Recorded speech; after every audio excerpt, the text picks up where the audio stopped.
પશુપાલકોનો છુટકારો, માત્ર વાછરડી આપતી ટેકનોલોજી પશુપાલકોએ અપનાવી।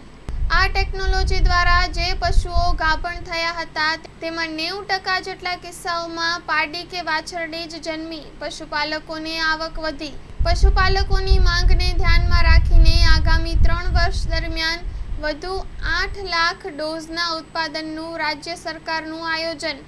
વડાપ્રધાન નરેન્દ્ર મોદીના માર્ગદર્શન હેઠળ ગુજરાતના મુખ્યમંત્રી ભૂપેન્દ્રભાઈ પટેલના નેતૃત્વમાં રાજ્યના ખેડૂતો પશુપાલકોની આવક બમણી કરવાના વિવિધ પ્રયાસો કરવામાં આવી રહ્યા છે, જે પૈકી પશુ ઓલાદ સુધારણા થાય, તેના થકી દૂધ ઉત્પાદન વધે તે માટે આધુનિક વૈજ્ઞાનિક પદ્ધતિઓ અપનાવવામાં આવી રહી છે।